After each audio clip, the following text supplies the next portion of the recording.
would we want a white princess or a white girl playing Tiana? It's like, no. It changes the actual fabric of it, which is another thing. If it changes the fabric, then it's a problem. If it's not actually altering the story, like the Harry Potter example with Hermione, if we're not actually changing anything, it's all the same. It's just a matter of, oh my God, now you might have to empathize with someone who doesn't look like you. Now streaming Backseat Binge. Well, why did you decide to wear your Black Panther necklace for this episode? Because it's Black History Month.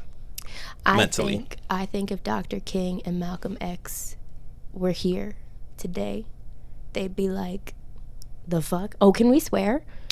We can now. I don't know. I should figure that out. To be honest, I just got to put like a. I think MLK. Well, not so much Dr. King, but I think Malcolm X will call Wakanda on his bullshit of why. So, fun fact: Malcolm X actually helped write the first Black Panther comics. Because it was do that. Black Panther. No, listen. Black Panther was written in the 60s, right? It was actually based off the Black Panther Party, and Stan Lee actually sent a letter to Malcolm X, and Malcolm X was like, "All right, fine, yeah, I'll give you some advice or like some like tips and bits and stuff like that." Explain to me the connection between the Black Panther Party and the Black Panther comic, aside from the name. Okay, so I definitely made everything up, but that part is true though. That part. First of all, no. Oh my God, this is the problem. Also, I do way too much with my hands. We're just gonna put them here. That's why we have video. Yes. We need all the hand action, the jazz hands, the jazz fingers. Yeah. See, and you are gonna get my first episode canceled. Hello, censors. This is great. But just for clarification, no. Black Panther is based off the Black Panther Party. Like there's not the whole entire storyline obviously, but like that's what I'm struggling to see the connection of it. And this is how you know I'm not your typical nerd, because I've never picked up in my life any comic book, even though I absolutely love X-Men. All right, so we're gonna change that about you today. But anyway, welcome. You won't even let me have the mask. You ain't even let me get my intro. What's up, everyone? Welcome to Backseat Binge. My name is Moya Media. Here with a special guest in the building, going way back for years. I feel like you were gonna forget how to say my name for a second. That's why you kept talking. I have a thing where when I'm awkward, I feel like most people stop talking. I talk too much, which is why I don't like job interviews. I was really waiting for you to do it. Hold on. I'm going to have to wipe my eyes so much. We're going to laugh a lot, and it's going to be great. My friend Kale. I was going to say, was I supposed to introduce myself? I don't know. I'm still trying to figure things out. But yeah, Kale's here to celebrate the first episode of the Black History Month. And it's honestly probably going to be the only Black-related episode. Black-themed episode. How dare. Yeah, that happens. No, that's fine. Yeah. Hi. Thanks for having me on Backseat Binge. Yes. See, I feel like you were about to mispronounce. I wasn't. I just didn't know if I wanted to be clever, and I think that's enough. You gotta be quicker than that. Pinky out. Drink in unison. So, Kale, we got a lot to talk about today. Where would you like to start? I don't know. I'm playing. Let's talk about. I had a question, right? Yeah. So, like, we have, like, a lot of stuff in media about Black people, right? In the topic of Black actors specifically, like, characters playing this character, shouldn't be playing this character, us not having, like, certain whatever. So, my question to you, and for the people at home, whatever, is bad representation better than no representation? Should we go back a step real quick? Let's go back and talk about why. To slavery? No. Oh God. Oh, okay. How far back? Just to me, and why it might be my opinion on this has some, like, not but like where I come from a background to speak on it as, like, someone who's worked in the entertainment industry. Okay. Yeah. Let us know. Let the people at home. Well, I don't know, because, like, yes, I am your friend, so it's like, hey, how you doing? I'm just here to kind of throw some thoughts out there. But it's also my background in entertainment, working for networks and streaming services with talent, actors of color, actors not of color. Okay, yeah, just throw out your whole resume out there. No, that's not. I'm saying flex. I'm saying flex. But it's just a matter of like also just kind of having, like I said, not any comic book intel, but like movies and books and like that sort of media. Gotcha. And how representation comes out that way, and then just kind of seeing how it plays out in real time when folks with social media, especially, like, oh, we need this read for Black History Month. Can you give us like some quick little one-liners? And people are like, yeah, okay. But I didn't know if that would be useful, and now I've just said it, so hopefully it is useful. That does it. It is useful now. Okay, so amazing. It adds to everything. Let us know. Whoa, repeat it again. Oh my goodness. I have the memory of a goldfish. It's gone. What did you need? Tell me again. What was your name? My name might be Moya. I said, is bad representation better than... I just want to point out real quick that like it's right in front of you too. I didn't want to just look at it. I thought, people don't know the setup. They don't know what's over there. Yeah. You just broke the fourth wall. Yeah, there is no fourth wall here. There's just one big open space safe space. Whoa, what is English? Anyways, is bad representation better than no representation? No. Okay. Wait, what? Wait, so no representation is worse? No, is bad representation better than no representation? No, it's not better. I forgot how I asked the question, so no, that's fair, which is also why I wanted you to repeat it. My eyeball keeps watering. Yeah, you're passionate about this topic, I see. Oh my God, it's so emotional. No, but I would say bad representation is not better. I think it's bullshit. Ooh. Yeah. Okay. Why? Well, here's a solid example. Well, it's a complicated example, but I think it opens up a door to a good conversation. That's why we're here. Have you heard of Step and Fetch It? I've heard of those words individually. I've never... It's a name, but that is kind of funny, Oh. Step and Fetch It. So Step and Fetch It was the first Black male actor to make $1 million in Hollywood. He is also the reason why so many... No, don't change it on me. It's on you. It's on you. Hold on. Go. So give your monologue. It's not a monologue. Step and Fetch It was the first Black male actor to achieve $1 million in Hollywood, right? He started in the 1920s. He's also the reason, he didn't write the scripts or anything, but he's kind of complicit in why this narrative of the lazy Black American got perpetuated. He was in many movies as this stereotypical, he made the stereotype of the Black lazy American man. So yes, he's in a movie. He's one of the first Black actors in a movie to get paid to like get all these credits. At the same time, he's setting an entire culture back. Because in the 1920s, 1930s, there was nothing lazy about it. There was nothing lazy. That's when you have Tulsa. Like, all this shit is going on. Right. But media-wise, what you're putting out into the world is this Black lazy man. Now, from a cultural perspective, you got to give him props because he made the first $1 million. At the same time, it's also... Getting his money, but and karma got him because he died broke.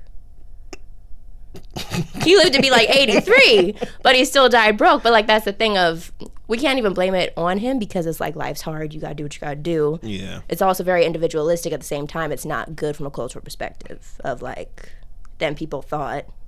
Wait, so he died at 83, so that means he died. I think he died at 83. So 1920s is when he was acting, so he wasn't born in 1920s. Yeah. So he was like born the 80s maybe is when he died, might have been. Assuming he was maybe we could look it up. Can we use phones on here? You can. I can't use my phone at the moment. Oh, that's fair. Well, I mean, people are on their phones. They can look it up. Yeah, but not after the episode. Don't switch now. Oh yeah, no, don't switch now. But no, so I mean that's an example of it. And I mean at the same time, so we talk about this. You are not a child of the diaspora. I am when it's convenient. That's not a thing. Am. No, you're not though. That's not a thing. That's not a thing. Who's going to fact check me? And this is part of the problem. I'm a Teo. I'm a Lolu. Oh, my whole government. I'm bleeping that out. You can bleep it out. It was his government name. Anyway, but no, so that's something that comes with it, right? So you have like the children of the diaspora. You have people in the continental U.S. You also have like the islanders.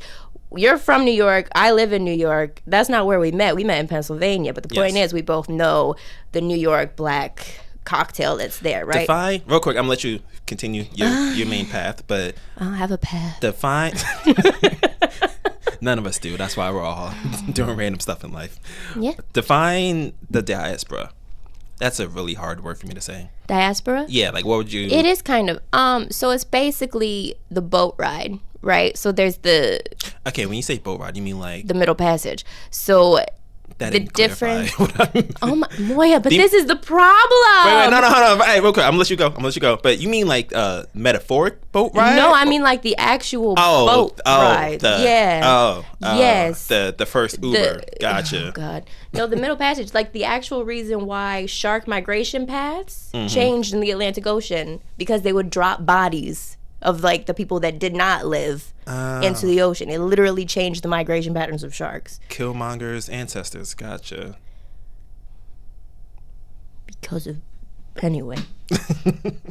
What's T'Challa's dad's name? T'Chaka. Fucking T'Chaka. Okay, so and his people's but I mean, even there, it's like, can you really blame them for staying quiet? Because it's like, we got to protect our own at the same time as like, fuck you. Where was I? So yes, the diaspora and the boat ride. So there's the saying that the only difference between black people in like the DR and Haiti and Jamaica and Florida and like the rest of the coast is a boat stop, because it's basically where the ship's unloaded, right? Your captured Africans. So they got off on 59th, and the rest of y'all got off on 34th. I thought of the first two train stops I could think of offhand. I don't know, because I was like, now we're back in New York. I don't know where we went with it. I don't know where we went. But yeah, so that's it. So the children of the diaspora are people that were literally taken from Africa and dispersed throughout the islands and then the states. Gotcha. I mean, it's not just even that though, because like you get a lot of really black people from Panama who don't call themselves black because of just like Spanish takes on dark-skinned people. Yeah. It's a whole thing. A lot of colorism. A lot of colorism. And like literally, I worked with people in restaurants in New York who are, I cannot say Panamanian. I'm just really Ghanaian. I just learned how to like actually say it, and even that I'm like, I know I butchered it.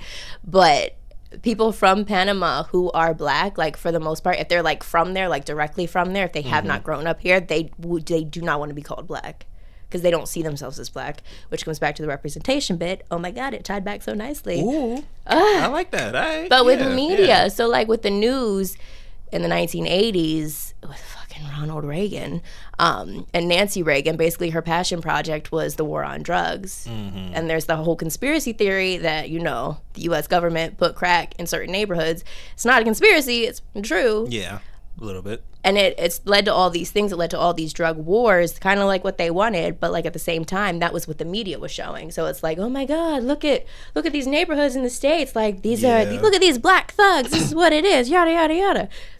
It's the same people. It's your parents in Nigeria seeing the same news.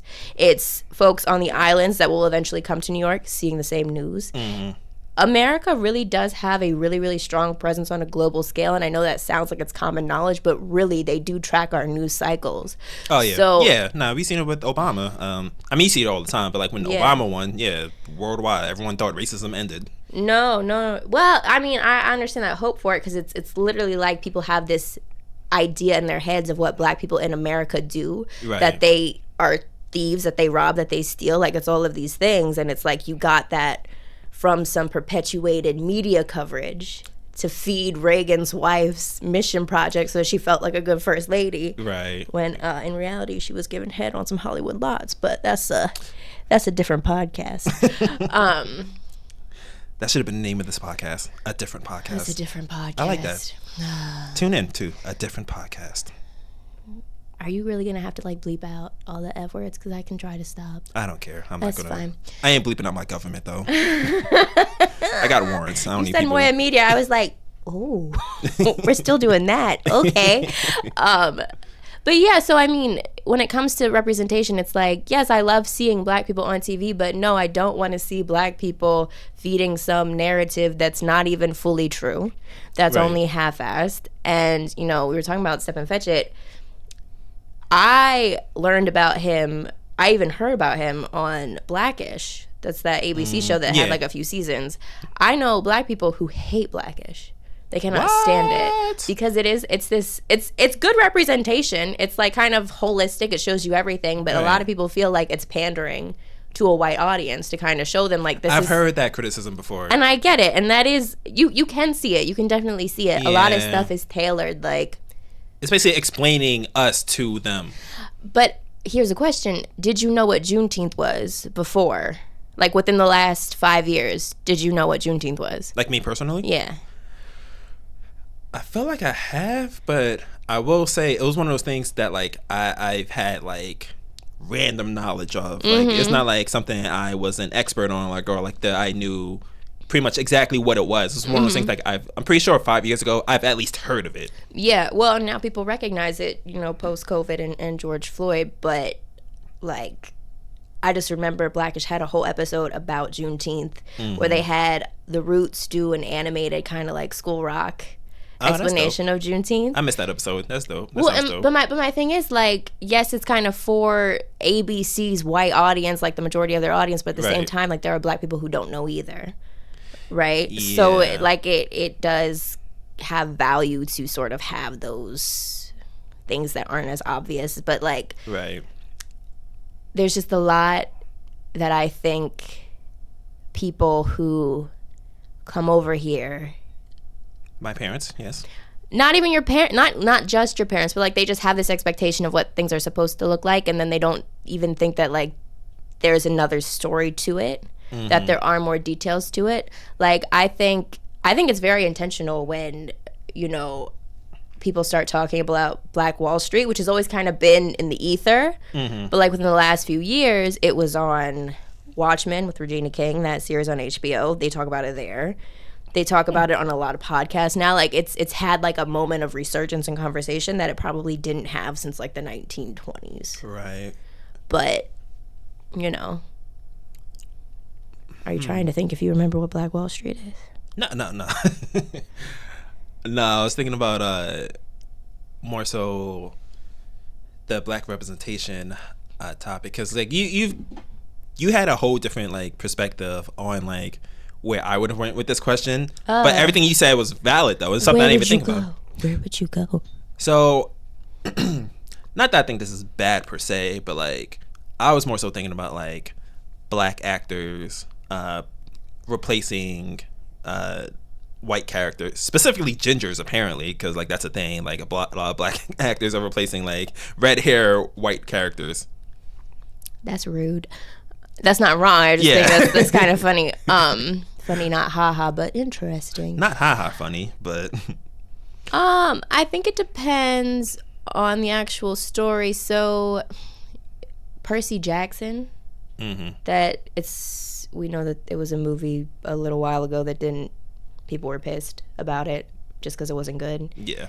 They're now doing a Disney series on it, and they cast one of the main characters as a black girl. And people are pissed because they're like, she's the daughter of Athena. She shouldn't be this black girl. Meanwhile, the writer of the actual book series approved the casting. So I think it depends on what we're actually talking about. And also there's the whole argument of like, it's fiction, so why do you give a fuck? Or why do you care? Keep the same energy. Keep cursing. But then, so like, do you remember when Harry Potter and the Cursed Child came out and it went to Broadway and Hermione was a black woman? All right, so real quick, backstory. I've tried to watch Harry Potter. Oh my God. We've talked about this. We did. It's too late for you, I think. Way too late for me. I tried. I think maybe if you start at like 4, you'll be okay. Or maybe 3, but I think it's too late for you to enjoy one. 3. Yeah. Oh, talking about books? I thought you meant age. Like if I started at 4, I'm like, oh no, the movies. Okay. Well, I mean, and then people would tell you don't really bother with it because it just gives J.K. Rowling more money. But I mean, J.K. Rowling. I think it's. Yeah, I don't know. J.K. JK. It's kind of a joke what's happened with the legacy now. Yeah, it happens. But to that point, though, people were pissed because they're like, why is Hermione black? This is bullshit. And JK, was like, all that it says in the book is frizzy hair and like one other thing, but nothing tied to skin color at all. Don't think I've known. Yeah, it's wild how we see movies and that like solidifies like an image for us where we have nothing to go off the image. Well, but I mean, sometimes you do, because this is just a lot of movie references with what the fuck was the first Hunger Games? Just the very first Hunger Games with Rue. Did you watch that? So anyways. Well, I'm pretty sure in that book, and I read it a really long time ago, but I'm pretty sure the district that Rue is from is like black. Like they in Harlem. If it doesn't say black, it's like insinuated that like she's dark skinned. And so this spoiler alert, do we not know by now? When Rue dies, it's a very sad moment in the book. Mm-hmm. When she dies in the movie, it's a very sad moment in the movie. But people were pissed. White people were pissed because they're like, why is Rue black? And a lot of people called it out. And it could not have been when like social media was that big. So maybe it wasn't the comment section. Maybe it was just Twitter. But people were literally like, are you upset because she's black or because you shed tears thinking that it was a white girl? Like, why are you actually mad? So real quick, they're not saying that it was a black neighborhood. You don't know the Hunger Games, so it won't work out. They were just saying that there was a liquor store on every corner. No. That doesn't match with the lore of the Hunger Games. I know, it was a joke. I feel like it made sense in my head. I think it didn't. But also, why would you say that? Because now we're getting into stereotypes. Well, that's actually like... Oh, that was a good pivot. No, so that is a stereotype, but also there's truth to it. Like, you know, like... Back in the day, they weren't even allowed. There is truth to it. They weren't allowed to have like certain restaurants in white neighborhoods, like Chinese restaurants and like just pretty much businesses owned by other people other than white people weren't allowed to be in white neighborhoods. Imagine Sunday dinner at China Walk. They'd lose their fucking minds. That's crazy. But I mean, no, that is kind of a good point, and it kind of also leans into the whole thing of like, you want to sort of numb a group of people to things, you give them drugs and access to booze and that's true. cheap pay. Where were we though with the Rue thing? Is it worth going back to it? There was a point of the whole thing with like the casting. It doesn't matter, I think, because even if it's like a black character, people are still gonna be pissed. Yeah. So it's like you can't win. So I want to go. I have an opinion based on that. No, do it. But I kind of want to go back to what you were talking about with like the actual bad representation, like us being portrayed bad in film and media in general, because there's games and comics and stuff too. Is this the Negro Society thing? Because I didn't watch it yet. We are getting to there, and I'm gonna tell you about that. But no, one of my favorite genres, and maybe I'm the problem, I don't know, is 90s gangster movies. So, Set It Off, Boys in the Hood, Menace to Society, those are my movies. Boys in the Hood? Boys in the Hood. Do you remember that? No, I do remember that. But say what you're going to say, because I have something on that. I didn't really have a point, to be honest. I just want to talk about those because those are my movies.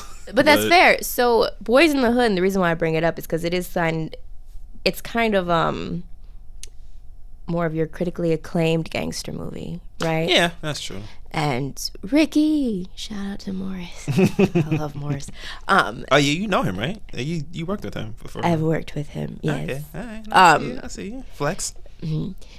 But Boys in the Hood came out, and also that's kind of like it's not a remake, but there's some director that I worked with on a different show who he was like, Boys in the Hood is the second movie of like this other movie that came out that is not as famous, that's not as popular. I cannot think of the name to save my life. It's probably not what you're talking about, but I also want to throw Juice out there too. Nope, that's not that one. Yeah, it definitely wasn't that. It's not that one. But it's another like sad thing where like, oh my God, there's a death. It's very tragic. Like, isn't life in the hood so sad? And it's kind of supposed to like show people this struggle that's happening and kind of make them rethink and have empathy towards these people that, you know, have been like in the news as like these thugs and gangsters. And it's like, but there are people who are trying. Right. They're trying so hard to do something else. And it's Ice Cube who was like, Boys in the Hood's great, but I mean, fun stuff happens in the hood too. And that's how Friday came out. Ooh, I didn't even realize that. Where it's like, yes, the hood is hard, but at the same time, it's like, we're not just crying all the time. Like, we have fun. Some of my best memories are in the hood. So it's like, it's really kind of interesting to see how media, which is mainly white stream media, takes stuff and like shows you a problem, and then it's like, oh, but here's the feel good story of it, and then there's this other narrative that comes up, and it's like. We're still here, like we're doing our own thing. Like, yes, that's your story, but like we're still living on the backside of it. We're still finding joy in it, which is something that Black people have always been able to do since forever. So, yeah. Okay. What was the rest of that? I don't know, but I want to also talk about going back to the casting of Black people replacing white characters. Replacing, I say, because a lot of times they're not even white. They're just like portrayed. Sometimes, yep. Mm-hmm. Most popular example would be Little Mermaid, and I think we all saw how absolutely livid certain people have been with the casting of Halle Bailey. Yeah, it's funny too because it kind of ties into the whole wokeism bit of it, right? Right. Honestly, if I'm being really honest, be honest. That's why we're here. I kind of wish Disney had said "fuck it" and just like, of course they wouldn't have done this, but like there are so many mermaid legends in Haiti, like around Haitian culture, where it's like you have a Black mermaid. We don't need to do the Hans. Is it Brothers Grimm? Who did those? All the fairy tales? I don't know. Well, whoever they are, and they're always darker. They're always dark. And the original Little Mermaid, she dies. She turns into sea foam and dies. She doesn't get him.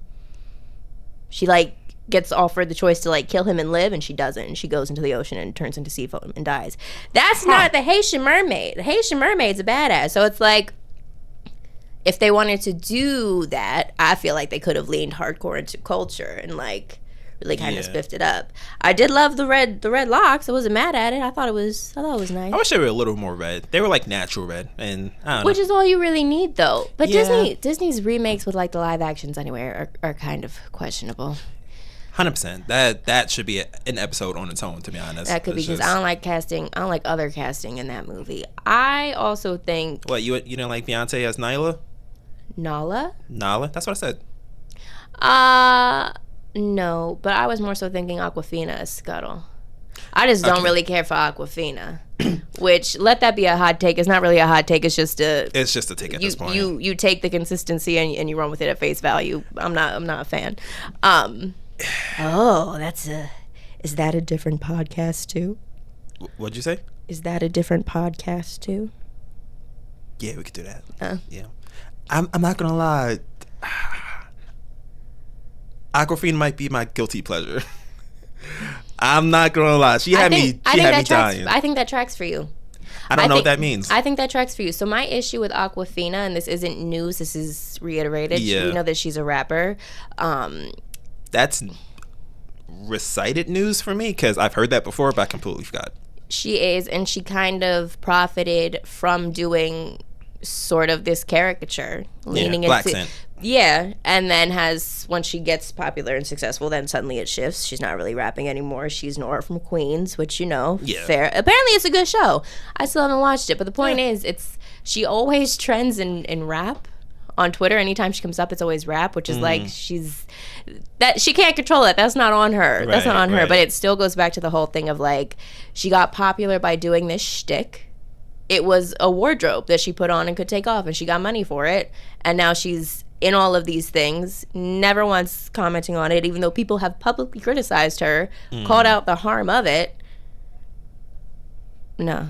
Yeah. Her people are smart to tell her not to say shit because she's still getting money. She's still getting paid. Yeah, it's great for her, but it's still like, we see your bullshit. So let me respond to that because everything you said is true, right? Mm-hmm. but it's funny. Like, I know it's like really problematic. It's I know. not though. Not the situation. Not the situation. My finger came up in your shot. Stop, get out of here. Not the situation. I think it's really wrong that like she's like basically profiting off of like our culture and whatnot, right? Without caring about our culture. But her as a sequel, though, like, I'm not gonna lie, it was funny. It was. No, that was fine. And I will say too, with IP, you have to have some sort of change. Like, people always get mad.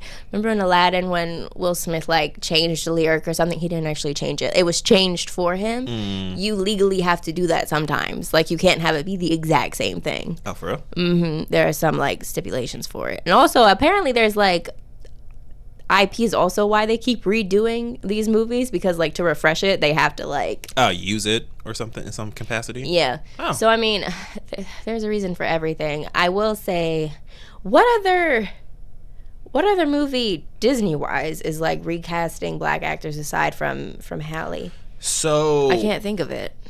There's 2 examples off head that I can think of, and one. Nobody watched Dumbo. No, but. So it's not black, but what's that movie? Snow White, I guess is. Oh yeah, I like that little girl. A lot of people don't. I don't know who that is, to be honest, and also she's in the new Hunger Games. Okay, that tracks.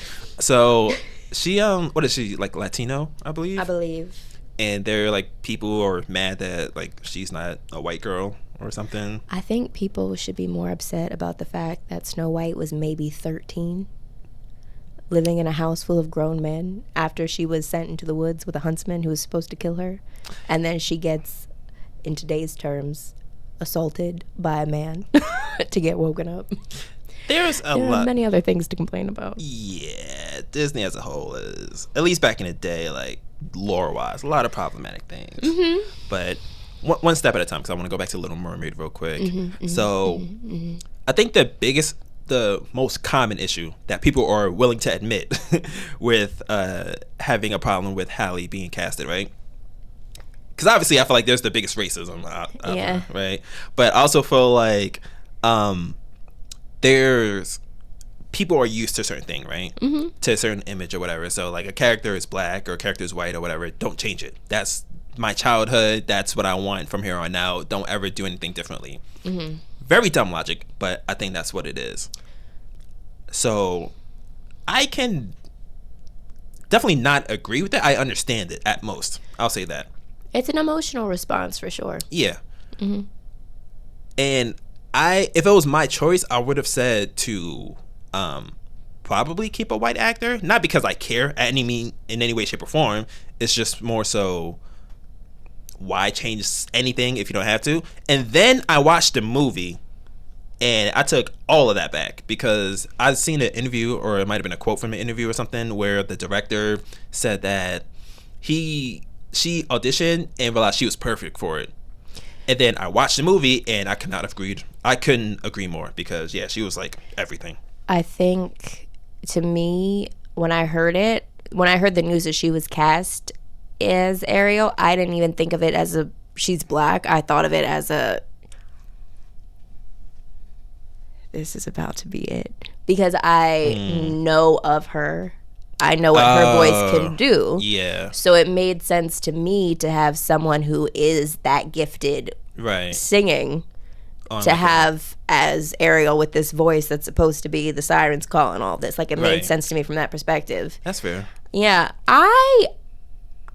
I didn't really. I loved all the videos. Oh my God, do you remember is that Whitney Houston?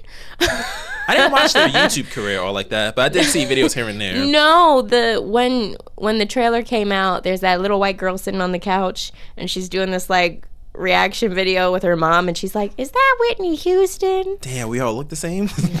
She was like 3. I mean, but the point is, it's like, I didn't think of it from that perspective, but I was able to appreciate what it meant for a lot of little black girls, because that's the thing. Right. Like, you remake a movie, the other movies aren't going anywhere. Like, you can still find them, you can still see them. Like, each generation gets their version. I don't think that it's a bad thing to have it, but if we take race out of it, which is never necessarily my first choice to do, but if we take race out of it, there is no one else not even that close. Could have done that part. No. Because her voice is just amazing. Even Chloe can sing too. Yeah. Not like her sister. She can't hit those notes like her sister. And so it just made sense. And I will say, I was surprised because I saw it in the movie theater. And when she sings Part of Your World, I heard it in the trailer. For whatever reason, though, I legit shed a couple tears. I was like, why is this so fucking beautiful? But I just really like music. So I don't know if it's because, like, look at this little black girl go, or if it's like, this is just... this is really fucking good. You felt the black girl magic. It was, yeah. It was not. It was powerful. Yeah, that's been the case. Yeah. I want to say Asia may have shed a tear, may have not. I don't remember. It was She's just the type. really beautiful. It was just a really beautiful rendition. She acted it incredibly well. And I mean, that's the thing. Like,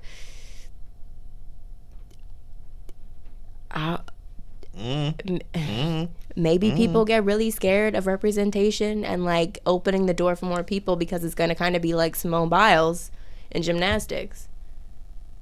There is no competition anymore. It's Simone. People need to rise to her level, and they don't want to do that. You will not have another singer like Halle Bailey. Ugh. Halle Berry? Halle Bailey. That's. Thank you for making our reel.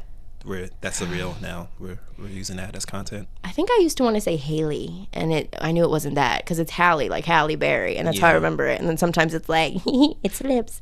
Freudian. I like that. No, but I totally lost that train of thought now. I don't know, but I will say, people would have to rise to her level. Well, yeah, much. And that's what it is. And then you get there was a Broadway show called Paradise Square that had a whole bunch of drama, so it's not on Broadway anymore. I cannot think of the actress's name. Mm-hmm. You would probably like it. I never realized. Is it like In the Heights? No, but it does take place in New York, and it actually kind of tells the story of how so many black people ended up in Brooklyn. Because there's a reason for that? Because of some fucked up race riots, like some real fucked up race riots around the time of the Civil War. Like it's insane. That's wild how racism was everywhere. It's always everywhere. Oh yeah, don't let the North fool you. The fuck? I mean, yeah, but everywhere though. Everywhere. But no, so she has a song, she sang it at the Tonys. And it was, I don't know how she does what she does. I don't know how she did it. Who are we talking about? I cannot think of her name, but the actress for this musical, you'll have to find it and put like a little bubble up that says, this is who it is. Boom.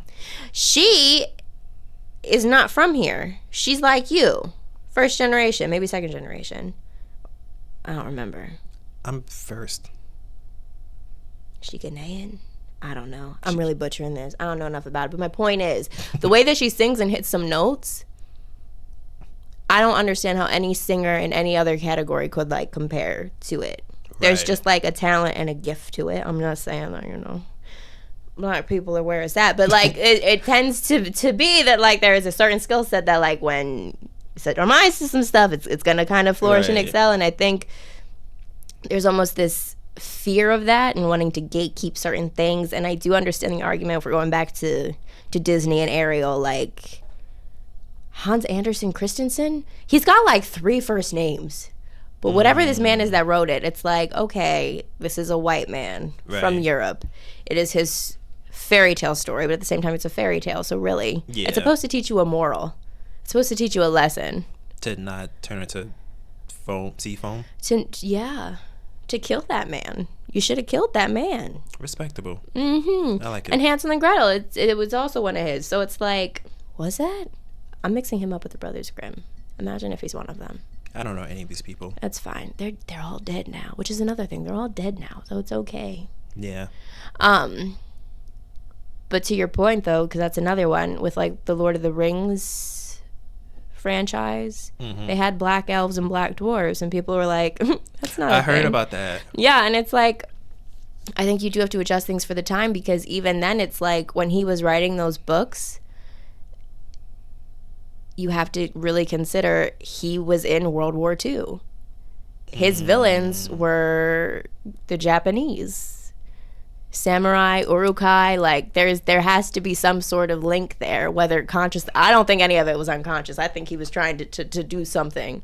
But like if there are any dark-skinned people, when they made those first movies with Peter Jackson, it was all indigenous folks, I think, that like ended up playing the orcs for the most part. And it's like that's the only way we can do it, because that's not what he was writing. He wasn't writing like a black Aragon. Huh. So it's like, could we change it now? Yeah, probably. Right. But you have to hope that people have evolved from that sense. And it's like, no. Do you want to keep Japan as your enemy in 2010, or I guess the early 2000s? I hope not, because I want to go there. But tourism. Yes. Ooh. You should come with us. It's possible. I'd probably not. Yeah, I figured. Probably. I told you once a month I'm going to ask you to come with us. No, that's fair. Yeah. That's fair. But well, so what else did you want to talk to about representation? Because we didn't touch on the other stuff. Well, I want to talk about like wokeness and if that is ruining media and whatnot. But before I do, I want to give the other example, because I remember I said there's like 2 examples I could think of where black actors replacing white characters. Oh yes, what's the other one? So the first one actually wasn't a black person at all. It's just Snow White. And the second one is something that I've noticed no one cares about, and I'm trying to figure out why that is. But I could be wrong on this, but Nick Fury was black. I mean, Nick Fury was white up until Samuel Jackson played him, and then they've made black versions of him in the comics and shows and like just a bunch of random. Are you saying that Nick Fury has been blackface this whole time? It's not really Samuel. He's just been a white man dressed up, giving the fuck you vibes. No, I'm saying the opposite. I'm saying because in the comics he's been like Nick Fury was white. Is it the same vibe? I don't know. I'm pretty sure Nick Fury was not Samuel Jackson, but Samuel Jackson's Nick Fury is Samuel Jackson, if that makes sense. So I'm gonna say there might be a couple of reasons for that. It might be that people are like me and didn't know. Yeah. And then it could be the people that did know are so in love with Samuel L. Jackson anyway that they didn't care.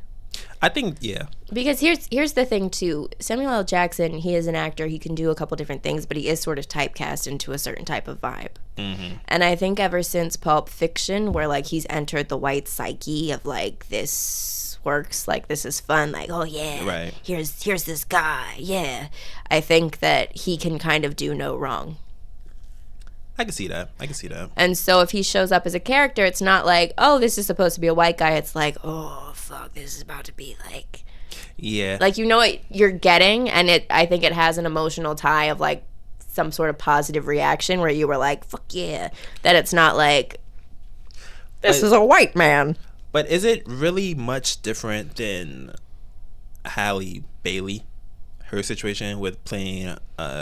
Ariel? Yep. Because there is a difference because like Samuel L. Jackson is a known name, but like Halle also had her like rise to fame as well. Not in the same way at all. Because a lot of not people, in the same way. No, a lot of people didn't know who she was.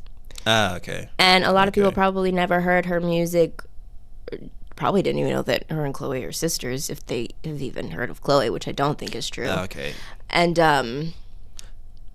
if that's the case, then yeah, that makes sense because I think it's really sort of, it kind of goes back to the Rue example where, you know, you have this generation. My sister, who was born in the 80s, she had Ariel underwear, like when she was potty training, and that's how she got potty trained, because she would not pee on Ariel.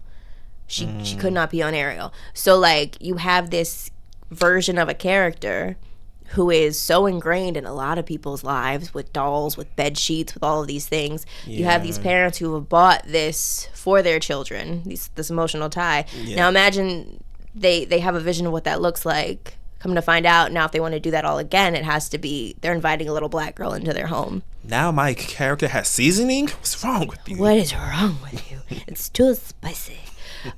Too much flavor. But I think it really does go to that emotional place where people either didn't know about Nick Fury when they were young making those ties. That's fair. Yeah. Or it's definitely more of an obscure character. Pulp Fiction is like maybe they have an action figure somewhere. And that's as much as it's in the home. And it's like you can watch it when you're older. We're not My Name is the Lawing anyone right now. So would you say what percentage would you say the people who actually hated that idea of her being casted, or a black person in general being casted, what percent would you say are racist and other are valid in their dislike, in the sense that it's just something they're not used to? So I would say it's all racist, but I would say it's probably some unconscious bias going on where like people aren't really thinking of it that way. That's a better question. What percent do you think is like blatant racism versus unconscious bias,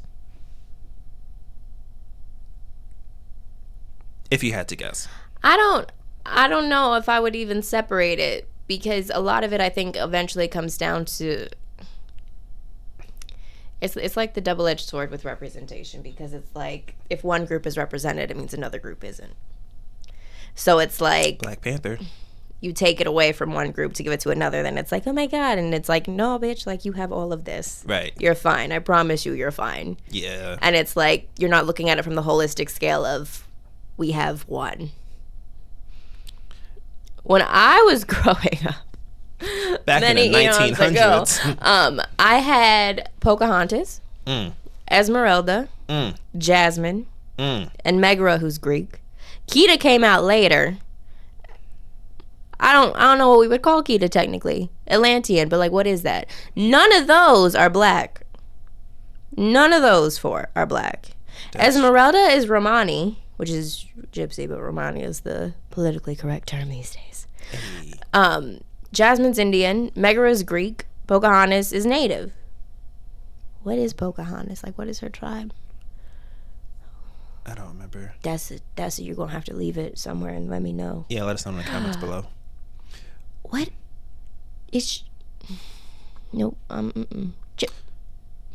Yeah, Tiana was the first black, not even first, the only, right? Yep. And the funny thing about it is there are so many black African, let's say, there's so many African stories that you could use for that, right? Because a lot of the Little Mermaid, Snow White, all of those are like European fiction, European. Yeah. There are so many African tales. They didn't need to do that. They waited for the 1920s vibe to do a black princess, which, okay, I'm not mad at it, because now we get into, is it a diaspora princess? Or is it a motherland princess? Right. Is she from Harlem? Or she's from the bayou. She's not from the bayou, but she's from right by the bayou. She's from Louisiana. Yeah, right around the corner. New Orleans. And I mean, I think that was special, but then my white grandmother made the point of she was a frog too long. She's a frog for over half the movie. I never actually seen the movie, and I feel like what? I should. Yeah. What the fuck? They can hear you, and more importantly, they can read your lips. No, it was like this. They can't see anything. Yeah, that's true. I don't. So that's another point that I want to bring up, is because like. Did you want to bring it up, or were you scared to bring it up? Yes. So no. So the reason I bring up like the hatred that Chloe had. Okay. Yeah. I thought you were going somewhere else. You did. Ouch. Yeah, Hallie. My bad. Sorry. They're both very talented actresses. Very. And singers. You know when you have a train of thought and you lose it? Was this going to be the casting of I remember. Oh, gee. Okay. I remember. So like this. Stop. That's the only other movie we had. We had Lion King, and it's all animals. Damn, they really don't like us. It doesn't sell in China. Black Panther poster. Nah. You will not see Chadwick on it. You will see the mask. You'll see everything, but same with Star Wars. Like I forget his name. Finn. Oh, I think my God, that poor baby. Yeah. John Boyega. Yeah. They do him so dirty. 100%. But no, what I was gonna say is, so that's another thing that like really interested me about like the hate that like Hallie got, because someone like me, the only reason I even know as much as I do about that whole movie and like the drama that came up behind it is because like of how much it was talked about on social media. Mm-hmm. But like, I don't know, not to judge anyone else who's into it, but like, I don't care about Disney princesses. So like, that's the whole reason I've never seen Tiana or like a lot of these like whatever. So like, it's kind of really weird that like these like. It's not, because it's what kids are going to talk about at school. It's what kids are going to get themed for their birthday parties. So you think the issue was more so for their kids? Because I knew people. It's a children's movie. See, and that's the thing. I knew people who had no kids, kidless, were feeling some type of way. That's because it goes back to that emotional pool of when I was younger. This was for me, and now you're saying it's not for me, and I've been waiting for a live action for so long. And that's weird. Let us have it. I mean, to be fair, I don't actually care that like Black Mermaid. Are you excited for Avatar: The Last Airbender? I am. I'm very excited. Right. So that, I think, is an instance where you wouldn't dare touch it with like adding in other races. Maybe they will, but the main characters, actually, I would say you probably could get away with it, but that's the thing with like Asian representation. Yeah. One thing about it, even from a cartoon perspective, is it had so many different types of Asian representation as a cartoon. Yeah. So I think that if they're smart, and I think they are being smart, they'll keep it that way. But like, would we be pissed if Katara was a black girl? So personally, I would say no, because. But you're black. Black people, yes, I'm always gonna be happy for us. I ain't gonna lie, but I think a lot of people would be pissed. And going back to the casting of like Halle, I don't care who does what, to be honest. Mm-hmm. I prefer black people to get casted because of how much we've been shafted throughout the entire forever. Mm-hmm. But other than that little aspect, I shouldn't say little aspect, but other than that aspect, I don't care who plays what. Like, as long as it makes sense. Like, people keep bringing up, what if a white person played T'Challa or something like that? Which is the difference, though, and I think that's kind of where Avatar is a good example of why you wouldn't touch it, because it's like there's also not enough Asian representation. And, you know, would we want a white princess or a white girl playing Tiana? It's like, no. It wouldn't make sense. It changes the actual fabric of it, which is another thing. If it changes the fabric, then it's a problem. Right. If it's not actually altering the story, you know, like the Harry Potter example with Hermione, if we're not actually changing anything, it's all the same. It's just a matter of, oh my God, now you might have to empathize with someone who doesn't look like you. How dare you? What? Huh? I think that's where people kind of get iffy. But yeah. So going to the other question I have for today is wokeness ruining media? Media being shows, films, games, comics, all of that. I think being oversensitive to stuff can kind of stifle things, but I think from a more holistic picture, if we're talking about being more inclusive, no. Because a lot of the times, here's my issue with it. Oh God, do I want to talk about Broadway again? So there were like a couple shows that came out within like the last year on Broadway where they felt like they were 5 years too late. And a lot of it had to deal with like the LGBTQ plus community and like these stories of like, oh my God, look at this relationship. And it's like, this isn't, you might have been doing something 5 to 10 years ago. Right now I'm like, now you're just trying. Okay, great. Like, what's your point? Yeah. I do think that for a while there was a moment, I don't know why Glee comes to mind, but there was a moment where it was like every single box that you could tick, right? And we know that wokeism gets tied to liberalism and the left a lot. Every single box that you could tick, right? Trans, gay, whatever it was all coming out across multiple shows. So I think a lot of people felt like it was getting shoved down their throats. Like too much at once. Mm-hmm.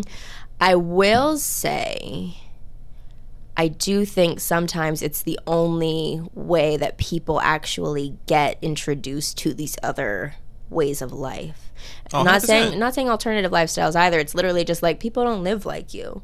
Right. And that's fine. Oh God, I am going to talk about Best Man. So yeah, so the Best Man series that came out like 2 years ago now, Jesus. The Best Man is like a classic movie. Started like with a college group of friends and like tracks them through the years. Instead of doing a third movie, they did a series on Peacock, and one of the characters' children is non-binary, and that was a big tiff, even for like one of the actors on set. Ooh, it was really? like, I don't support this. I don't know how I feel about it. This isn't what I was pitched. It was a big moment. I don't know if I can actually talk about that. I didn't sign anything, so it's fine. Also, I'm not saying names, so it's really fine. But it was going to be the only way that certain folks, men especially, men of a certain age, with a certain upbringing and a certain belief system of like, you don't do this, you don't do that. Like, black men have to fit this sort of bill if you want to survive in America. Right. Which, you know, is not the case. But I mean, sometimes that's all that people know. So to have that project, which has such ties to people's history, then introduce them to this way, not only this character, but also how the parent of that character has to handle the situation. Right. It really is kind of this teaching moment, and it is kind of like this. It starts a debate. It starts a conversation.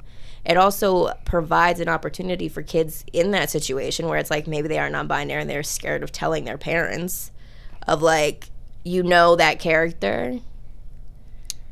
Yeah. This is what it is. That's an interesting take because I've realized that for myself, I'm not as like, how do I want to word this? All right, so growing up, like I grew up in New York, right? Melting pot of the melting pot, right? Like in my it's cute, yeah. It's true. See, I'm out here. I swear, like in my class, it was like a mini UN like meeting because like every single like up until like middle school, up until I left, pretty much. Yeah. Like I've had like Armenians, I had like my high school in Pennsylvania was the same way. It's not common. It's weird. It's good, but it's not normal. Yeah. Oh, okay. Yeah. Well, it was like my entire like upbringing in New York was very diverse, like extremely diverse. Like a whole bunch of Nigerians around me, Puerto Ricans, like whatever you could think of. Like I've had one of them in my class at some point in time. I didn't know that that's not how all of America works. That is such a like mind-blowing moment to me because when I moved to Pennsylvania, I learned very quickly that that's not the case. That's not the case at all. So like you mentioned that like, you know, these shows are like kind of like an opening or like a whatever to like a lot of people who have no contact to like these types of lifestyles. In my mind, I'm thinking like that's all I've had. So like, it's really wild to me that like people live like that where like they've never met a gay person or they've never met like black people or like whatever. Like and that's such a So at that point, I would say I understand the need for like creating, other than representation, like just introducing people to certain things like that. Yeah. One thing I want to touch on though is, so one of the biggest things, like, you know, with Disney and like a lot of people saying Disney is going woke because of a lot of things that they're doing, and mainly with like even the MCU, like specifically the MCU. And I can see it, I guess. It's kind of like it's a weird situation because you look at Marvel is going woke, right? Like with the comics, they introduced a lot of like black characters that replaced white characters. Like, you know, new Iron Man is black, Ironheart. New Hulk is Asian. New Hawkeye. Oh, she's not really new, but like Hawkeye is a woman now. So I feel like you want to say something. Go ahead. All I want to say is Disney's not dumb. Disney's never been dumb. Disney, I think, kind of got maybe it's more so Marvel, but Disney kind of got the proof in the pudding with the Black Panther premieres of how hard people will show up and turn out. Oh, 100%. Yeah, we showing out. So it's not a surprise, especially when we talk about the value of the black dollar, that if you invest more in that representation, it's going to have a big return. So it's funny you say that because I feel like a lot of people are saying that's backfiring now because if the content's shit, yeah. So couple of things that I want to touch on real quick. First off, I hate how we use the term woke, right? Because you've been sitting on this. Yeah, for a very long time. Share your qualms. I had this idea and I'm like, I need to make a podcast. And then I made a whole just to talk about this specific. This is a sub episode. This isn't even a full topic. Yeah, but I plan on bringing this up every single episode at some point in some way, shape, or form. That being said, tangent. Here's the woke tangent. Basically. Da-da-da. So my thing is, I don't like how we use the term woke because the actual definition, at least the way it came about, which is what I googled 5 minutes before we started. The past version of wake. The past version of wake. Past tense. No. It's basically being aware of racial injustice, right? Mm-hmm. That's all that means, right? And somehow, I mean, typically, that's how it started, and it started to. No, I know that's how they defined it. I'm trying to think if that's how. Do you think that's true? Do you think that's accurate? I think that is how it started. I think when people used to say stay woke, they're talking about racial injustice, because that's a concept that I feel like a lot of people I feel like that's a concept a lot of people slept on and still kind of sleep on. I concur. Thank you. So now it's transformed into this term that based on the original definition and the way people use it now, it basically means if there's a black person in the movie, if there's a woman, if there's pretty much anything other than straight white men. They're trying to be woke. Yep. Yeah, it's pandering to whatever. I think pandering is a solid word for it. I think I would much rather people say Disney is trying to pander than to say Disney is trying to be woke, because woke now is a negative term, and all it really means is to the people on the right. I don't know if it's a negative term so much as the right got butthurt about it. Yeah, I mean they're not woke. They don't want to be woke. What's his name? DeSantis. If they're woke, then they have to actually give a shit. Yeah, but and they don't want to do that. They have enough problems being white in America. It's tough out there. They have too many problems. Yeah, which. What about DeSantis? His whole thing was Florida woke is where Florida goes. Florida is where woke goes to die. Are we gonna end up talking about DeSantis? I don't want to. Is that a different podcast? Yeah, that's a different podcast. You want to talk about pandering? That man will make $1. Oh no, yeah, no, I get that. But the point I'm trying to make though is woke is seen as a bad term now, and anytime someone says I don't like a movie, it's too woke. 9 times out of 10, they're talking about a movie that just has majority black people. I don't think that's true. I don't think that that's only true. I think right now it's kind of hit a pivot where it's more so a sexual orientation that people get pissed about it. Okay, yeah. Let me rephrase. Not necessarily. Basically, when people say something is too woke, typically, not all the time, because there are examples of something that I think is a little too woke. But what do you think is too woke? I'm gonna get to that. Oh, okay. But for example, a lot of people have called Wakanda Forever woke, and it's too woke. The face you're making, same exact face I made. I don't understand that logic. They called Miss Marvel, the Marvels woke for the same. Well, because the woke has at least 3 different races in it. So isn't there also queer baiting? I guess I don't know. I would put that in the woke. Pretty much anything that's not straight white man, yeah. I feel is at this point woke. So Wakanda Forever just has a lot of women, and that's why it's woke, quote unquote. That's why who said that? Who's that quote from? A lot of random people, honestly. You can't say quote unquote without an actual attribution. Moya. Okay, just let me go cite my sources. But no, I've seen that complaint was a lot. A lot of people have called it Wakanda, which I'm not gonna lie, I like to play on word. Who are the types of people though? That's what I don't get. Who are we? That's the point I'm trying to get to. It's not necessarily about the fact that it's movies that are starring women. It's more so the fact that I feel like these people who do complain just pretty much either don't like women or don't like black people or don't like whatever. But now we have to stay on Wakanda. I'm confused because also I feel like a lot of white people don't invest in those movies, in Wakanda Forever or the first one. Oh, so who is saying Wakanda? Does it look like they're white bubbles on the commenting? I think I have seen some black people say it, I'm not gonna lie, but it's mostly white people who that I've seen say this. Don't get me wrong, I'm not saying there are a lot of white people who do like the movie, but I've seen like a lot of criticism about like Disney as a whole being woke, but also specifically that movie. And the most common complaint that I've seen was that that movie features like all strong women and no men. The only man that was relevant was sexy man M'Baku. Thank you.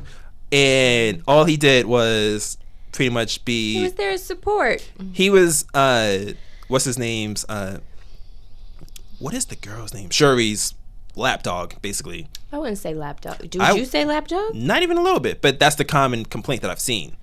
It's like he was way more like abrasive and like strong and like whatever, like in your face in the first film. In this movie, he just like I don't think he was any less strong. I think that the whole movie was a bit weak sauce compared to the first one, which we've already talked about. Yeah, I'm not gonna lie, I like it. No, which I'm happy for you. Thank you. Please be. But I mean, I just think of that movie as just being a different tone entirely. 100%. It's about grief. That's a movie about grief. Yeah. What do you actually want in a movie about grief? I'm just saying, a lot of people have called that movie woke. No, yeah, I get it, but I'm like, it's interesting to harp on those sorts of things. And then, I mean, it also just kind of comes back to what was more of a common topic as of last year, which is like, what defines male masculinity? Like, what defines a strong man? Because I think of M'Baku in that movie. I cannot think of that actor's actual name. Oh my god. Oh. My name game is not good today. What is his? I follow him too, so I really should know. Damn, that's gonna bother me. But The Marvels is also a movie that they called woke, and I know you say you didn't see it, right? I didn't see it, but I mean, I've heard enough about it I feel like I understand why people would say it's woke. So that's another thing. I feel like that movie just features 3 women. That's it. Like that's pretty much like it doesn't pander to like any specific demographic or anything. Like at least not in my opinion. What is her name? What's the Valkyrie's name? Tessa Thompson. Isn't she in it? Yeah. I forgot about that. But that's the pandering. Her like 30-second cameo.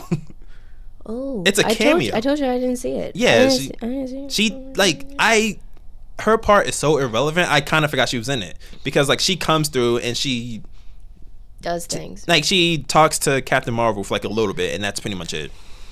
That's what they say. A movie that's way more woke than like Miss Marvel is Barbie. Have you seen that? Why is? Oh, okay. Because it's the whole patriarchy theme, but like I like that movie though. That movie's so funny to me. It was all right. That's. I have a problem with you feeling. I waited to see it, so I feel like it was built up in my head, and I thought it was a little bit anticlimactic. But I mean, that's fair. Yeah, I get it. I don't know if I would. I see why people say it, but like, is it considered woke because it's talking about the patriarchy? That's what I've heard. That movie was just so odd to me. It was a really odd movie. I liked. They were doing a lot with it. I liked Issa Rae. I like her in everything, I realized, but yeah. You didn't like her in that? Oh no.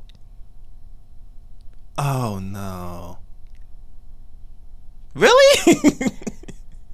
I don't much care for Issa Rae. Oh.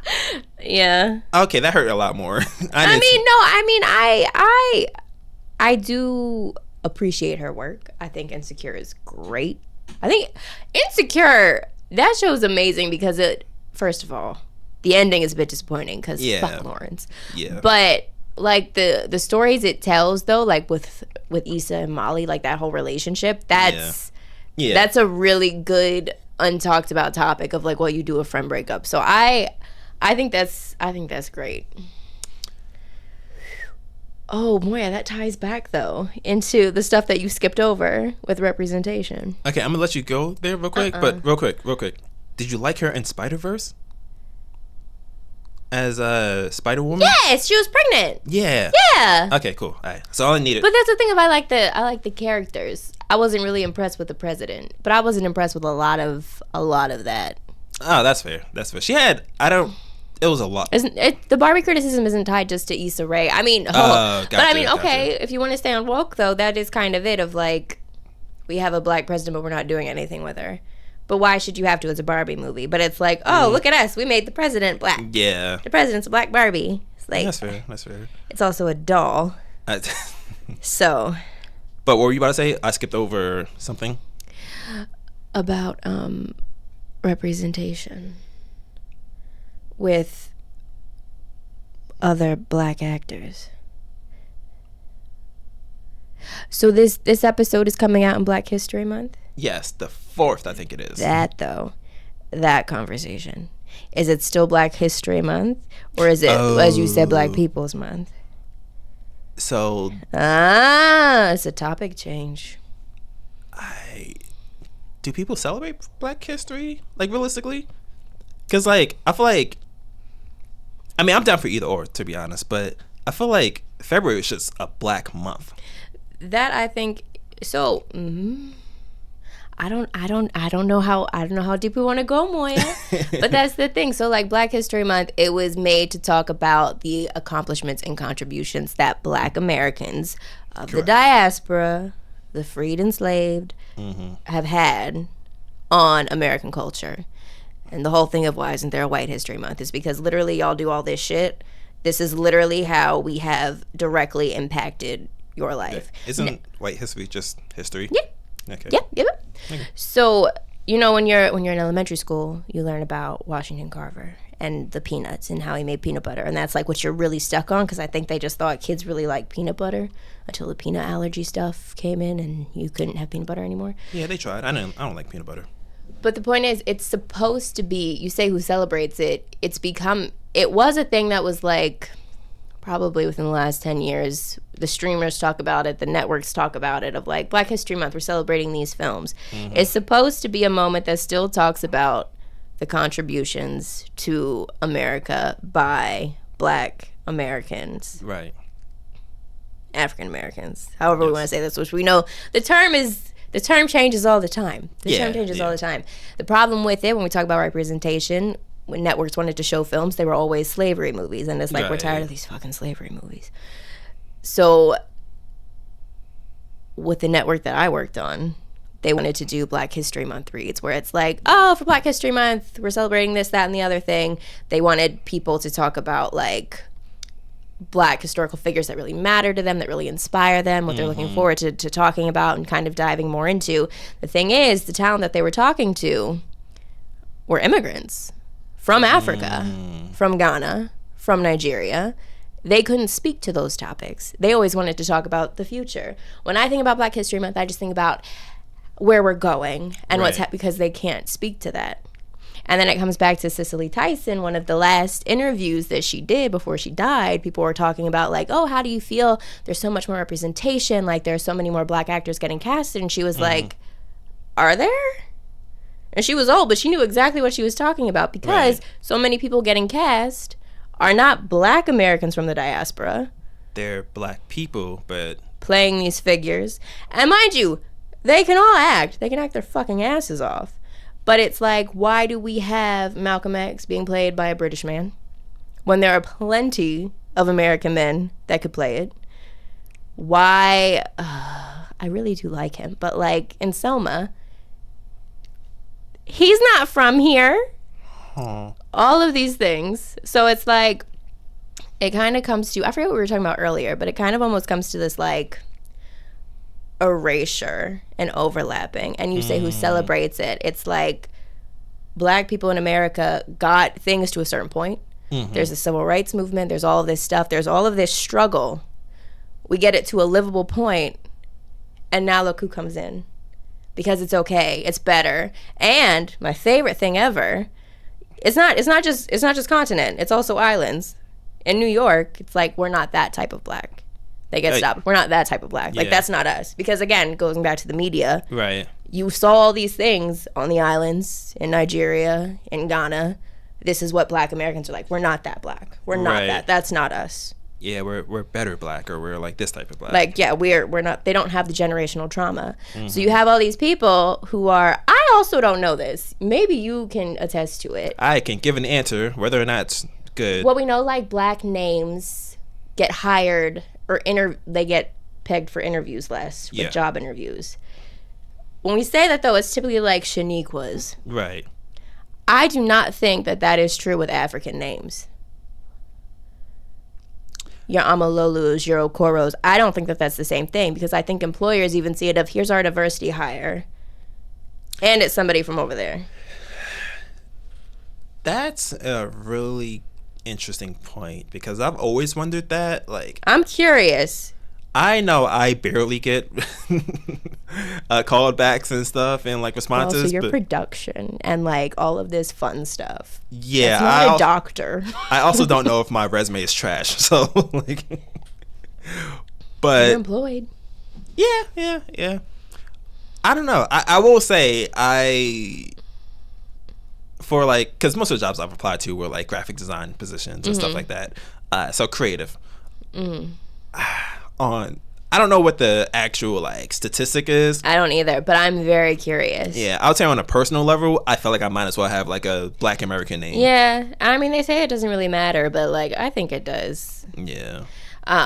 So no, this is another thing, and I say all this to say, as far as representation, from a tit for tat perspective, me as somebody who wants there to be justice across the board, right? I feel like, rather than an erasure or like an overlapping, I want there to be like a moment of like Black American actors playing Black American roles. Not to say that other people aren't hired for shit. There are other stories, but like for historical figures. Yeah. When we're talking about like, would you cast a white man as MLK? No, I wouldn't even cast a British Black man as MLK. I want somebody from fucking Alabama because I know they're there. That's true. I went to Georgia. I went to Atlanta. I seen MLK's house. It was cool. Didn't somebody try to burn it? Right after I went there, yeah. Oh my God. It was like a month later. Wild.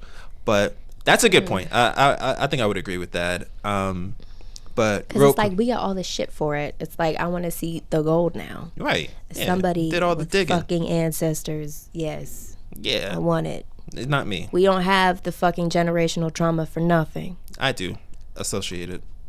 Well, no, but that's what's also kind of funny. It's like, y'all get here and you see the shit too, and it's like, we're not that type of Black. It's like, you're not, but guess what? You in that type of Black guess boat. What, baby? Guess what? No reparations. No. We're gonna talk about that. Every episode we end the show with a hot take. Oh God. So you have to give me a hot take that is not limited to anything. Ideally the nerd space, but you can hot take about hot take? I said Aquafina's not. Yeah, but it don't matter. It don't count. Give me a new one right now. Can I have examples? Yeah, Aquafina isn't whatever it was you said. That's an example. Give me a hot take. Something that like. What's a movie coming out? I'm like looking around your room looking for things. Something that is not popular opinion. Like, I don't know, if you thought Endgame wasn't that good of a film, that could be a hot take. Said opinions. Sorry. A movie. What is? Oh God. You're just gonna jump to this because it's gonna be a minute for me to think of something. That keyboard changes colors. It does. Endgame. What's another movie coming? Deadpool. You got one? Not even that long. Okay, I see you. Do it. Get canceled. Do it. Do it. Nah, you want to do it. Ah, God. Ah. They should not have fired Jonathan Majors. Ooh, that's hot as hell.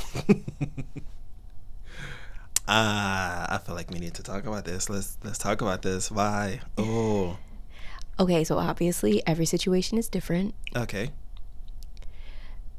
I don't think that. Also, is it confirmed that Johnny Depp has been uncanceled from Disney and that they might be doing another Caribbean at some point? I heard he that. shouldn't do that because the way they dropped him, I feel like that bridge should have been burned. But in my opinion, mind you, all of this comes down to PR. But like, yeah. Again, two different situations. But if you uncancel Johnny Depp, there's no way that you should be canceling Jonathan Majors. I want to give clarity real quick. Ideally, I would like to have it known that, like, I would like to have people think that, like, this is being filmed, like, the day of or the day before or whatever. We're actually filming this episode the day after Jonathan Majors Will got I eat convicted. my words? I don't know. So, yeah, this is actually being filmed a month before it airs. About a month. But, I mean, you know what, though? Oh, this actually ties in really nicely, because here's my thing. Even when the news broke initially, right? So this would have been, like, over the summer. Jonathan Majors was in the news constantly. Was it the summer? I feel like it might have been earlier. But. Maybe like spring. But he was in the news constantly because of Creed and because of Michael B. Jordan. Okay. And how they were basically visually changing the narrative of what masculine black men look like what was acceptable. Yeah. And he's kind of like reformatting all of it. And then a couple weeks later, he is flagged for assault and shit. And it's like, well, he wasn't really that peaceful and intimate and sensitive, was he? It's like, no, he wasn't. The timing is weird. You have to question everything. But I do think that's really interesting from a media perspective of here's all this coverage and these beautiful editorial pieces from all of these magazines. And then it's like, breaking news, Jonathan Majors has just done it. And it's kind of like this, if you pay attention to historical tellings in America, people are always villainized. Now, that's not to say that he didn't do anything. Mm-hmm. Her finger is bruised, and I do think it's the middle finger. Her finger is bruised. It's the most important finger. Yes, clearly. Yeah. You thought it was this one? No. What the fuck? Yeah. But I think it is interesting how that kind of happens with conversations. But I also think it's this rising star kind of getting cut down. Not to say that he doesn't deserve it if things were done, but like at the same time, here's a man that we literally have on video running, sprinting away from this girl. And I'm sure by the time this airs, there will be more clarity on the charges. But like someone even said, it's kind of like they did a King Solomon, where it was like, you take half and you take half, where like the charges that they actually settled on don't really make sense. It's like, what was it, like harassment or something? Yeah, but it's kind of like this is a weird example, but like music awards, you get best song of the year, but not best song in your category. So how do you have the best song of the year if you didn't get it in your category? It's like charges like that, where it's like he got hit for this, but then it should have been guilty for this. That makes sense. But he wasn't actually guilty for this. So then why is he actually guilty for... Like, it doesn't line up as of now. Maybe it will change. Right. Yeah, I realized that was a mistake. Yeah. But so I don't think that they should have gone rid of it. Maybe you'll disagree because maybe the content wasn't really going that far. I enjoyed the Kang character in Loki and in the movies. I know nothing about the comics. I also feel like he's not actually black in the comics. I don't He's like an alien, like purple or some shit. Nah, so he's human. I think he's a descendant of Reed Richards. I don't know what that means, but who is that? Mr. Fantastic. He's a descendant? Yeah, he's from the future. Interesting. He time travels back to the past. I did get that. But, I mean, on that point, too, if we want to talk about representation, I thought it was interesting when he got cast originally. I do remember this. Yeah. That they cast a black man as the next big villain. I was like, that's interesting. But he did so well with it. I'm like, I'm glad he's getting all this money for all of these little generated Kangs that show up in this. Well, he probably wasn't because of AI rules. But, yeah, I really enjoyed him. I thought he made a really solid villain. All right. And I think that if anything was going to save the phase, it would have been him. Maybe it's just too far gone. So, okay, so going along with your hot take, I guess, in the Kang universe and whatnot, my hot take would be that I actually don't care about Kang, like at all. I don't think a lot of people do, which I think is fine. Right. I'm just upset because I think the whole thing is an interesting story to follow. So I definitely didn't think he would track the progression and then the decline. Yeah, because like the main piece of evidence is that he I'm guessing he tried to take her phone and I'm not guessing. She took his. I think she took his. I'm sorry, I misworded it. He tried to take her phone, he tried to take his phone from her because like she snatched it from his hand, and I think that's where the bruised finger came from. I don't know. He just tried to put her back in the car and it didn't work. Yeah, just like whatever. I'm not gonna comment on that. I'll just say that just doesn't make sense that he got found guilty because of that. It's a lot. I think it also it helps with this argument. So Marvel's huge. Marvel is in a lot of people's homes. It's in a lot of white people's homes. It's in a lot of people gathering around for the holidays, like let's throw on a movie, and it's like, oh, who's this, who's that? Yeah, like I get that. Yeah, you get introduced to him a lot, and then to have this narrative come out then of like, oh, you thought he wasn't one of these ones? Yeah. Guess what? He's one of these ones. Right. No one's gonna look. No one's gonna watch the video that's like, oh, there he is sprinting away. Right. And she's chasing him. It's just a guilty verdict. That's all that matters. It's just like, oh, her poor finger, bitch. Fuck off. Yeah.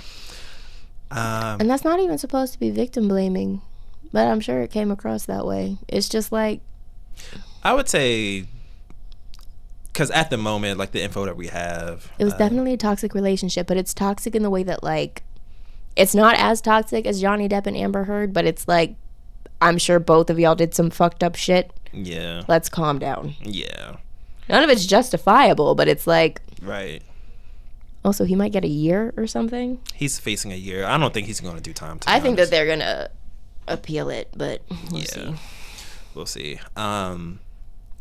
Yeah, my hot take is that I like Jonathan Majors as an actor. I don't care about Kang. Like, I think the way they portrayed him in the MCU is like not that good. Cause like, I love that he had a stutter. So yeah, Victor Timely was dope. I like Jonathan Majors. Like pretty much like every portrayal he had, it's the character per se. And what I mean by that is like if you look at, because Kang is supposed to be the next Thanos, and if you look at how Thanos was like pretty much like I don't want to say like built up, right? Yeah. Why are you smiling so hard? Because there's a line in the last Ant-Man that I remember sitting in the theaters for. And mind you, I don't really like the Ant-Man movies. I love Paul Rudd. Yeah. I'm just, Ant-Man's like whatever. Yeah, I feel. And I like Michelle Pfeiffer in theory, but like, I don't need to see her. But there's a line though where he's talking to Paul Rudd, and he says, "Are you the one with the hammer?" Oh yeah. He's like, "No, that's Thor," and he goes, "They all look the same. Like it all blends together." Yeah. And I remember thinking, I got chills a little bit thinking about it now. It's just like, how many fucking Thors have you killed? All of them. What do you mean? Like that you're mixing up your Avengers? Yeah. It's like, I forgot about that. Where it's like a pause in your chair and just think, what have you done? The most, apparently. Yeah. But like, real quick history lesson. So you look at like all of like, let's say up until Guardians, I feel like that was because Guardians was the first movie where we actually saw Thanos like talking. He had a speaking role and everything. And in that movie, he basically gave Ronan, I think it was Ronan, something, and Ronan was supposed to do something with that, whatever. Mm-hmm. But even then, in that movie, Thanos had like a really small part. Mm-hmm. You see like all the Infinity Stones and like spread out between like all these random movies and whatnot. His first like appearance, like actual appearance, was after the first Avengers and all that stuff. And we finally see him. Like he's an Easter egg at one point. The credit scene. Yeah, he's a was it end credit or mid credit? It doesn't matter. He's a credit in the Avengers. He's a credit. Mm-hmm. And you see Infinity Stones here and there and whatnot, and you finally see him in Phase 3. It took like 2 full phases, like 16 movies, to finally see him in action, and he did not disappoint. Kang didn't. He was like, they just threw him in there. Well, there was no build up or anything. But do you think that? I think that there was build up, but I watched Loki. I think so. That was the only real build up they had, which I like that. Well, if you're not watching that show though, and you're only watching the movies, right? I think it's the different rollout, and then I also think it's the fact that sorry, go ahead. These movies have been out for more than 10 years. But it's all a story. You can only keep people's interest for so long. I don't think that they could afford to do 3 phases of build up. I think they could have, because if you look at like, because even with the first like the Infinity Saga or whatever, Thanos was nowhere near close to the most powerful character or the most powerful villain. There were like villains that were way stronger than him. You look at Dormammu, you look at Hela, who might have been way stronger. Maybe, I don't actually know. But yeah, each movie was its own standalone for the most part. Like, you can enjoy a movie by itself. You didn't really need Thanos to like make everything come together, but that helped for his actual pitch. Yeah. Mm-hmm. So you look at King. They had the buildup of Loki, and then they had his full like entrance in Ant-Man.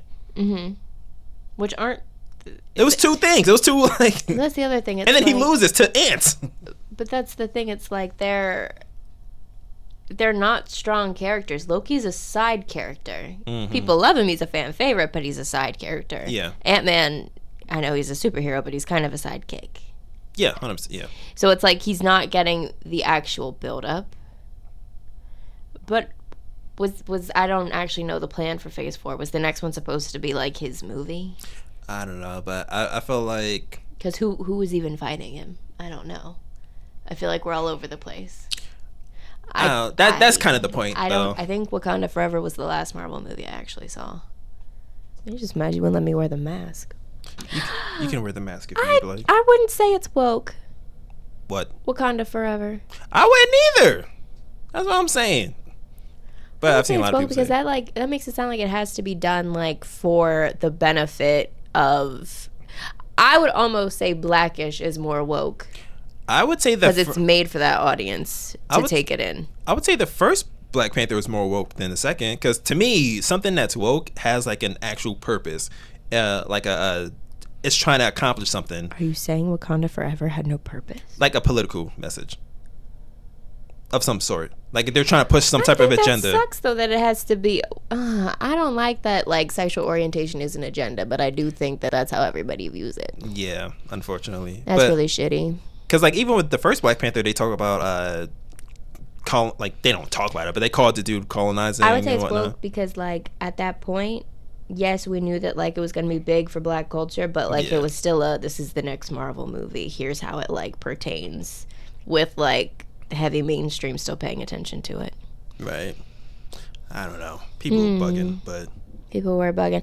I like the movie, but I think Wakanda Forever was definitely made with a Black culture in mind and not the Hispanic culture in mind. That it was very mildly advertised. Yeah. Very mildly advertised. Yeah. Namor. That's a good movie. I like Namor. Yeah, no, he was a good villain. Yeah. I like that. I like more indigenous characters in storytelling. I would agree. Yeah. We should let people go home now. First of all, they are home. Are they? Also, you can edit this, so if it's too long, it's just skill you need to I will never edit stuff that I don't feel like I need to. I like the raw, uncut. I'm just mad that you really started it out talking about lies. Everything is a lie. You can't Nothing do that. Is permitted. That's irresponsible as a podcaster. You need to tighten this ship. Run a tight ship. I don't. Tie your shoes. I don't like water. So anyways, thank you for staying for what chilling boat? With the what boat? I don't like that. Thank you for chilling with us. Episode number, I don't know what episode number this is. I've never counted. It's a free for all. Yeah. Oh my goodness. Let us know in the comments below how you feel about representation. Do you prefer bad representation over no representation over bad representation? That was so long ago. We never even argued the counterpoint of like why no representation would be bad. I don't think it needs one. They can let us know in the comments below if there is one, or not. I don't know. Ignore me. I'm just trying to make a call to action. What's the point? Yeah. Oh no. Good. Yeah. Yeah. What's woke? That's what it is. What is woke is Black Panther Wakanda Forever. Don't answer that because I'm curious because I don't think it is. Let us know in the comments if Kel is right or wrong. Either way, tag the person who said it was, because I'm very curious who tried to coin it. Wakanda. The fuck. There was a lot of that's such a common phrase, but either way, I'm Moya Media. It's my guest Kale, because I'm not gonna throw out your whole government like some people, and we are out. Peace. Watch out for Medusa. You know money seduces. It'll make you douche. It'll make you know the dude says, careful what you wish. It might be what you get. And you know the truth